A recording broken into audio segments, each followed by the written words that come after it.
What is up, cinephiles? Welcome back to Screen Kings. Today's video we'll be talking about the sci-fi neo-noir film called Reminiscence, now playing in theaters if theaters are playing around your area, or the second option for you would have to be to go see this through HBO Max, which what I did. Now, this movie is written and directed by Lisa Joy. She's the series co-creator of the HBO drama sci-fi called Westworld, if you watch that show. And likewise, this movie is set on a near dystopic future. However, it's more bleak looking.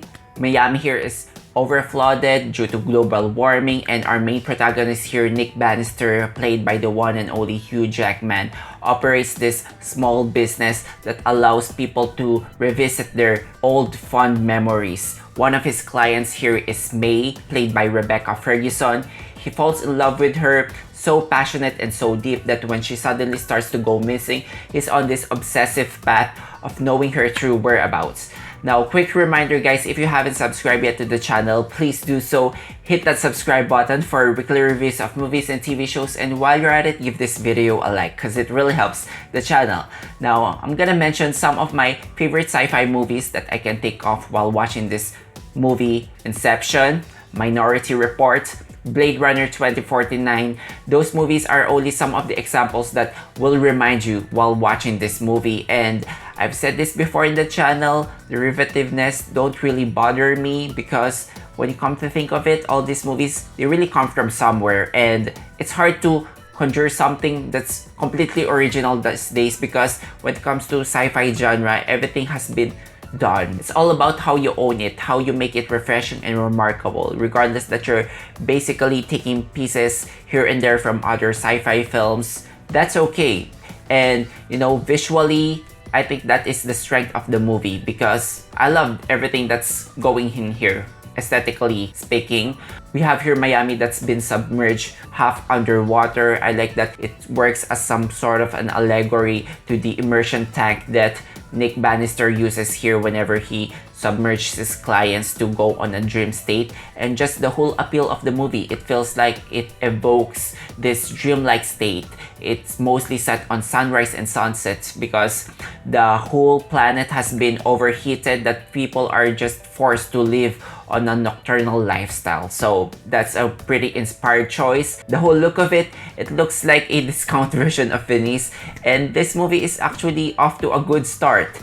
But you know, unfortunately, it starts to disappoint by the second act and then the third act. Ultimately, I think this movie failed to find its distinctive voice in the sci-fi genre, and I have a couple of reasons for that. First off, when it comes to tone, now this movie is very much multifaceted. We have here a romance mystery, we have here a science fiction, a climate fiction, we have here some investigative procedural part of the movie, and we have here a great premise looking back at memories which can be used to do some investigative work or something that can be treated as an addiction. I like how the whole movie tackles those themes, not as deeply or as thought-provoking as I wanted it to be, but still, the effort is there. The thing is, this movie is mostly bogged by expositions. You can honestly tell it from the moment that this movie opened.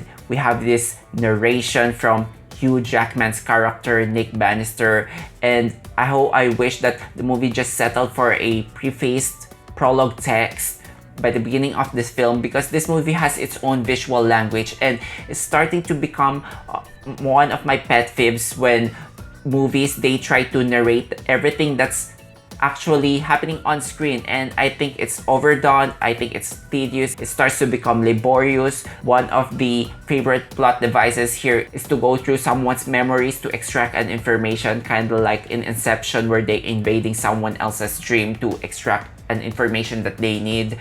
But like that movie, this one, it's more of a passive note. So when you get those expositions after expositions, honestly, you can't really get on board. It really robs the movie out of its tension.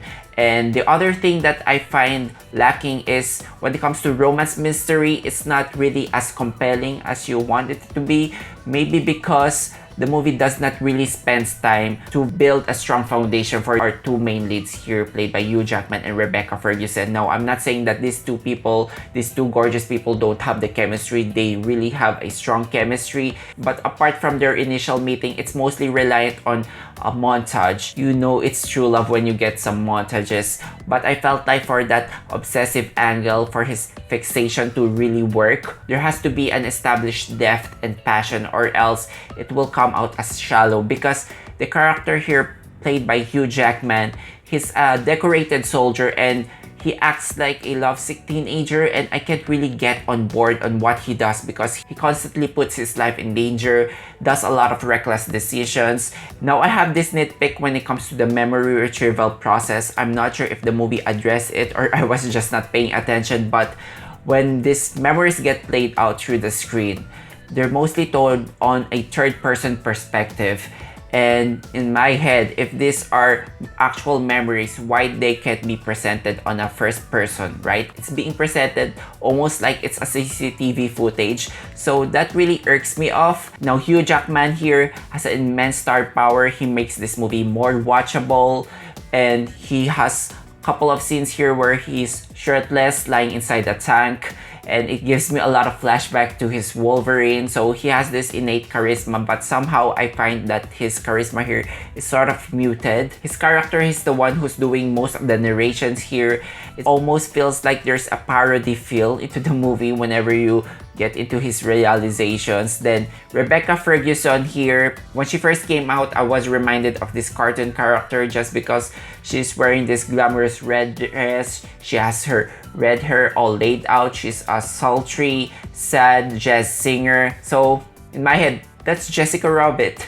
To her credit, she adds some layers to this character. She plays well that enigmatic charisma. I just wish that she's not mostly relegated on flashbacks and take a more active role generally. And another character that I would want to see having more screen time here is the one played by Thandiwe as the business partner of Nick. Now, I love the platonic relationship that they have here. She's the voice of reason, but I felt like that the narrative just brings her back whenever it feels convenient, because I think this is a compelling character and she deserves to have more of an arc. Now, as for the rest of the characters, I can tell that the actors are really doing their best, but they're ultimately just one-dimensional characters because they're just plot devices. I'm not really asking for these characters to be multi-layered in the same manner with the main characters here, but when you got characters that are just being introduced with no rooting interest at all, why are you supposed to care about them, you know? There's just this stereotypical mafia king,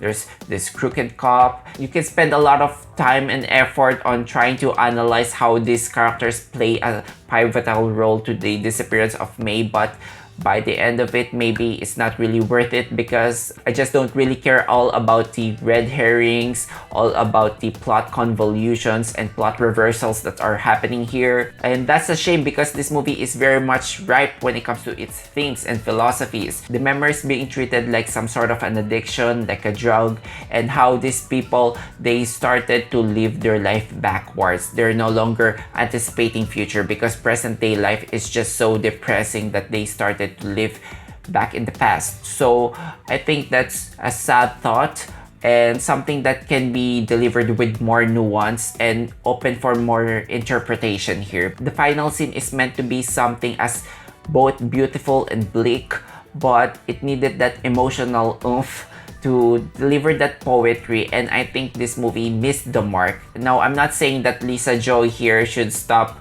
or should be discouraged in making movies because she has a lot of good concepts here. It's just those one-off scenarios where she took a big swing and she missed. And you know, it's not necessarily a bad thing, and I admire her courage in bringing these concepts, but eventually this whole movie, it just feels like an assembly of different sci-fi tropes and conventions and some underbaked sci-fi ideas that never really came to fruition. This movie just collapses on the weight of its ambitions. When we're talking about earlier how this movie feels like a time machine of the sci-fi movie films that you really love, And if it's all about taking a trip down on a memory lane, why don't you just cut to the good stuff and just rewatch those films? Honestly, I'm not saying that this movie is not watchable, but if you're going to see some inferior parts here and there from other great films that you've seen before, maybe you're just better off